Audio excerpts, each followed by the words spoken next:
Assalamualaikum warahmatullahi wabarakatuh. Perkenalkan, nama saya Titi Marjuni. Nomor induk mahasiswa 23811301171. Kelas B5 PJJ-PAI Universitas Islam Negeri Syibir Syekh Nurjati Cirebon. Di sini saya akan menyampaikan materi tentang fikih siasah, fikih kontemporer, dan integrasi fikih dan hukum positif Indonesia untuk memenuhi tugas ulangan akhir semester mata kuliah fikih dengan dosen pengampu Bapak Ahmad Otong Bustomi. Prinsip pemerintahan dalam Islam. Prinsip pemerintahan Islam dibangun atas landasan syariah yang bertujuan menciptakan tatanan sosial yang adil, harmonis, dan maslahat. Prinsip-prinsip pokok tersebut meliputi 1. Keadilan atau al-adl. Keadilan merupakan asas terpenting dalam pemerintahan Islam.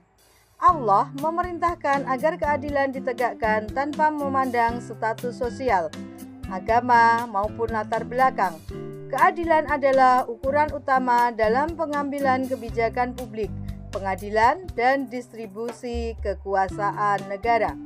2. Musyawarah atau syuro. Musyawarah adalah cara kolektif dalam menyelesaikan masalah dan menentukan kebijakan.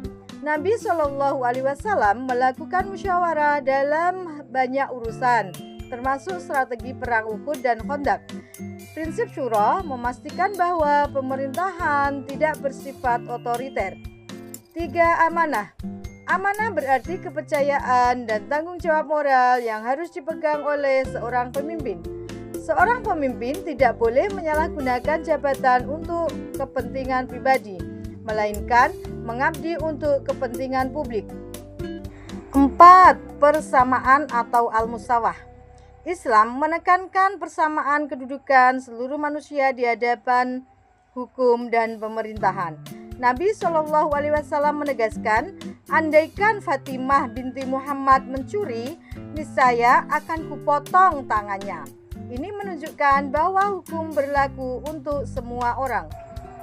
5. Menjaga kemaslahatan atau maslahah ammah. Prinsip ini bertujuan menjaga 5 unsur penting maqasid al-syariah: agama, akal, jiwa, keturunan, dan harta. Kebijakan pemerintahan harus mengarah pada perlindungan unsur-unsur tersebut. 6. Kebebasan berpendapat. Dalam Islam, rakyat dapat menyampaikan kritik kepada pemimpin. Umar bin Khattab pernah ditegur oleh seorang perempuan mengenai masalah mahar dan beliau menerimanya. Hal ini menunjukkan praktik check and balance. Praktik pemerintahan pada masa Nabi SAW dan Khulafaur Rasyidin.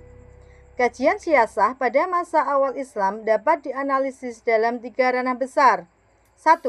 Siasah dasturiyah atau ketatanegaraan pada masa Nabi Muhammad SAW. Pada periode Madinah 622 sampai 632 Masehi, Nabi SAW memimpin negara dengan fondasi konstitusi awal, yaitu Piagam Madinah. Piagam ini mengatur hak dan kewajiban warga, hubungan antar kabilah, perlindungan minoritas, serta struktur pemerintahan. Nabi SAW berfungsi sebagai kepala negara, pemimpin militer, hakim, pemimpin agama. Beliau juga membentuk lembaga-lembaga administratif seperti amil zakat, amir wilayah, dan qadhi atau hakim. Kemudian siasah dauliyah atau hubungan luar negeri. Pada masa Nabi SAW melakukan diplomasi internasional dengan Bizantium, Persia, dan kerajaan-kerajaan tetangga melalui pengiriman surat resmi. Melakukan perjanjian Hudaybiyah yang dianggap sebagai tonggak besar manajemen konflik, menjalin perjanjian damai dengan Yahudi Madinah.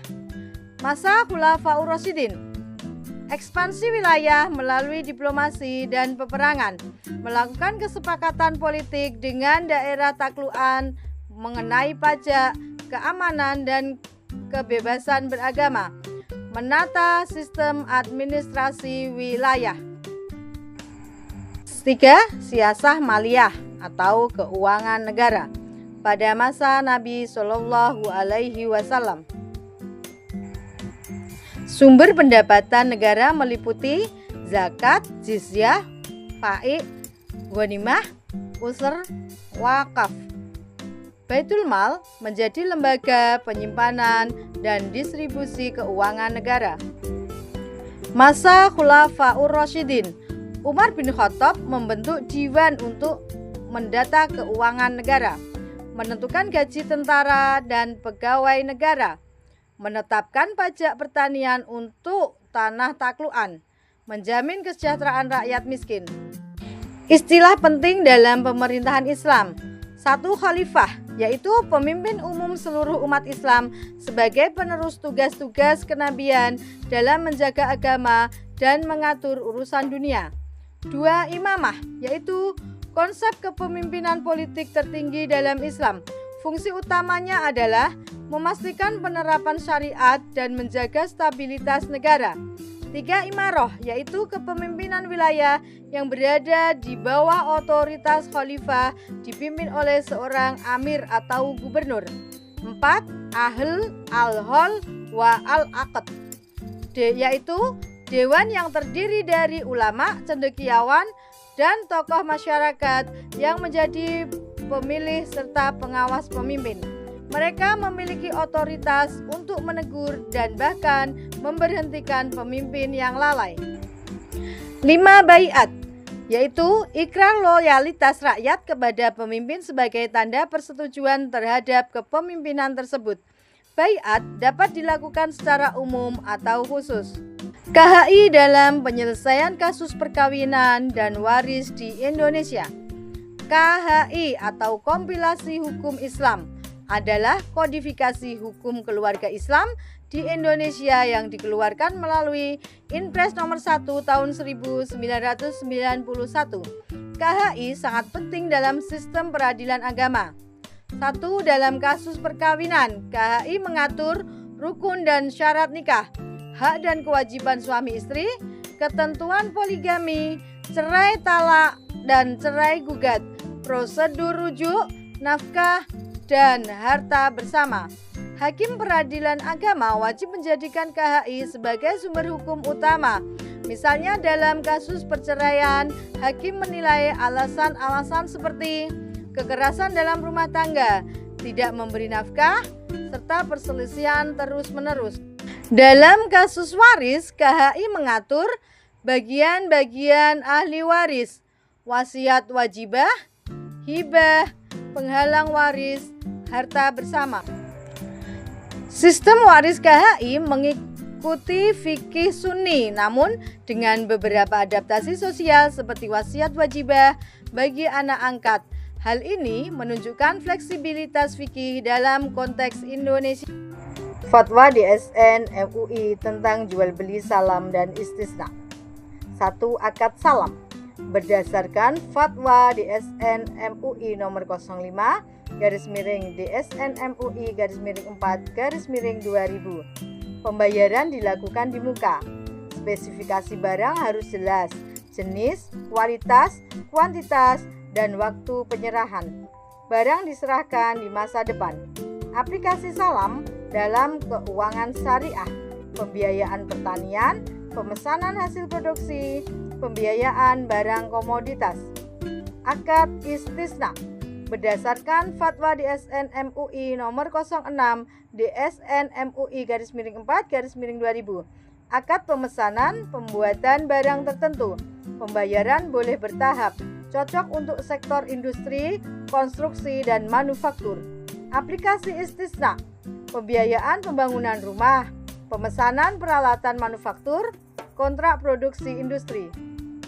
Kesimpulan dari materi fikih siasah, fikih kontemporer, dan integrasi fikih dan hukum positif Indonesia. Kesimpulan dari materi tersebut yaitu fikih siasah menunjukkan bahwa Islam memiliki sistem pemerintahan yang komprehensif dan fleksibel, mencakup prinsip keadilan, syura, amanah, persamaan, serta perlindungan kemaslahatan umum. Pada masa Nabi Shallallahu Alaihi Wasallam dan Khulafaur Rasyidin, praktik siasah diterapkan dalam struktur ketatanegaraan, hubungan luar negeri dan keuangan negara dengan sangat baik dan inovatif. Konsep-konsep fundamental seperti khalifah, imamah, imarah, ahl, al-hol, wal al-aqd, dan baiat menjadi pilar utama tata kelola pemerintahan Islam. Di Indonesia, fikih berintegrasi dengan hukum positif melalui KHI dan fatwa DSN MUI yang menjadi rujukan hukum keluarga serta ekonomi syariah.